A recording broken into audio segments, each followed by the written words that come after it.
My dear seekers, have you ever watched the sky just before dawn? There is a moment, silent, trembling, indescribable, when the darkness does not end and the light has not yet begun.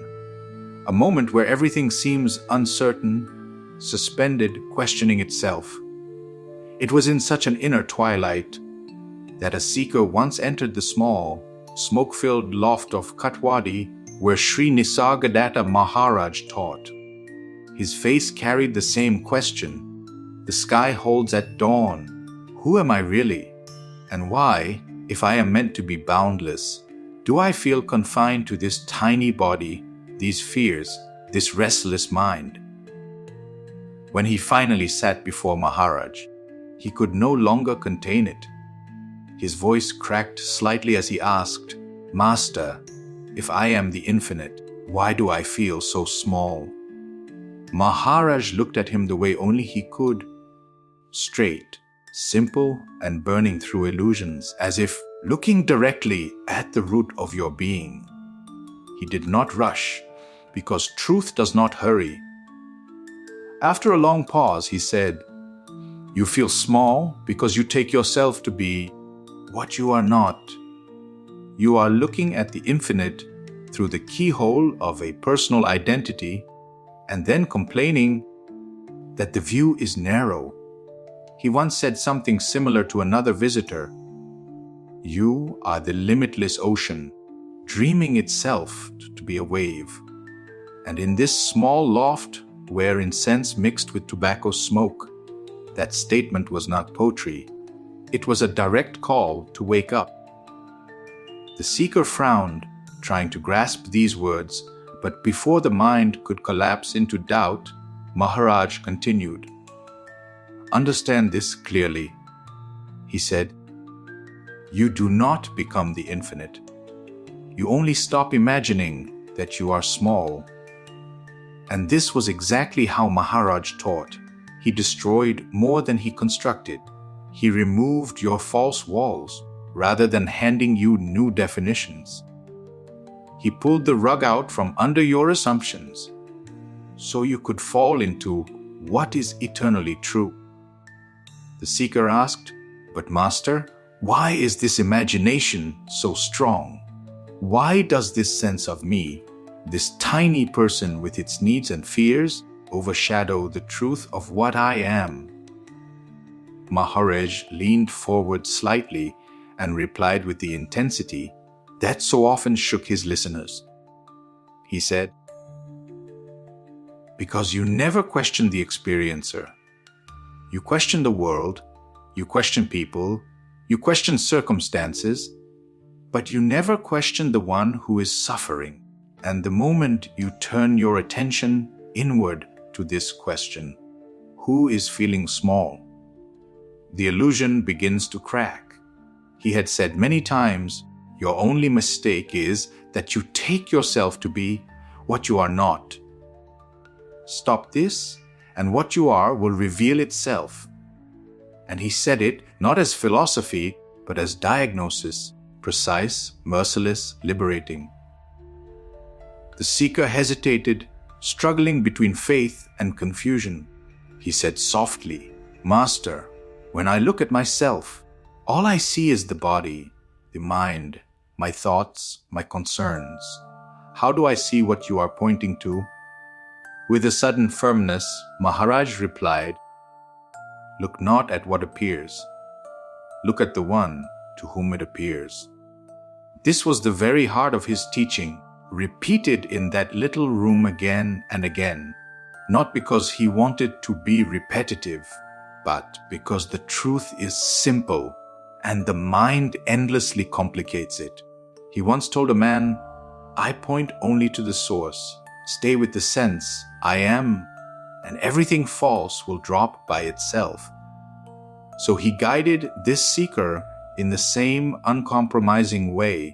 Return again and again to the sense of being, the pure I am, before it becomes I am this or that.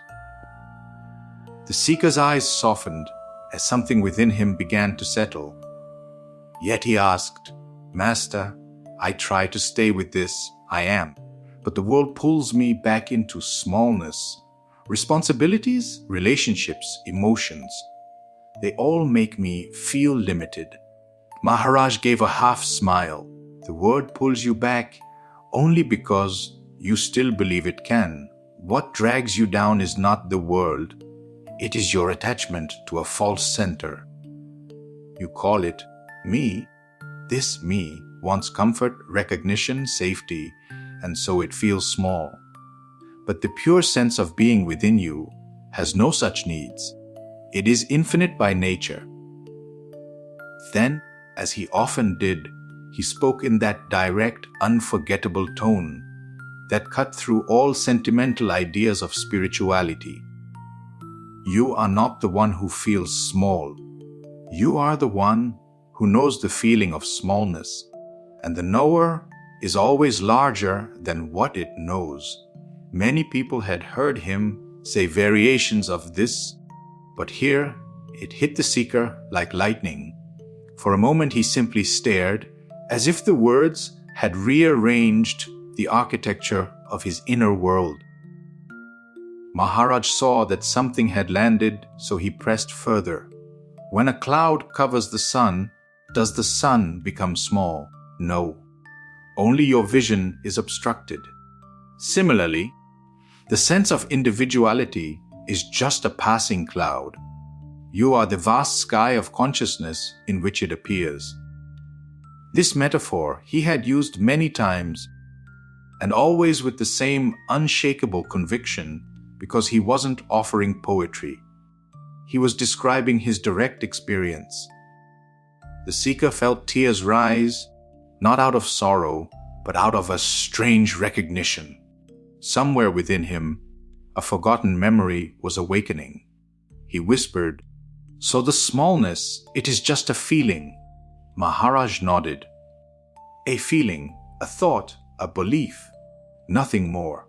The truth of what you are does not shrink, does not expand, does not get affected.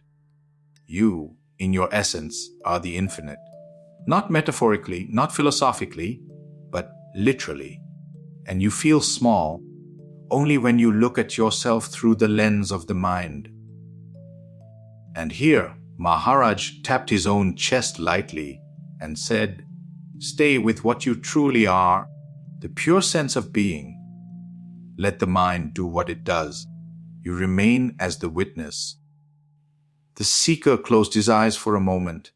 In that smoky little room, surrounded by people from every corner of the world, a deep silence spread within him. Not because his question was answered, but because something deeper than the question had been touched. Maharaj watched him with that fierce compassion he carried. "Just remember," he said in a final tone that felt like a command backed by love, "the infinite does not need your belief. It only needs you to stop believing in the false. You are already the vastness you seek. Now stop crawling through life as if you were a grain of dust." And in that moment, the seeker realized something astonishing. The smallness he had been fighting his whole life had never belonged to him. It was simply a costume consciousness was wearing for a while. He had mistaken the costume for his identity. As the seeker opened his eyes, he saw Maharaj, not as a teacher giving answers, but as a mirror dissolving illusions. The loft felt no bigger, the smoke no thinner, the noises from the Mumbai street no softer. And yet he felt a spaciousness within him that no boundary could contain. For the first time, he truly understood what Maharaj had said so many times: "You are not in the body. The body is in you. You are not in the mind.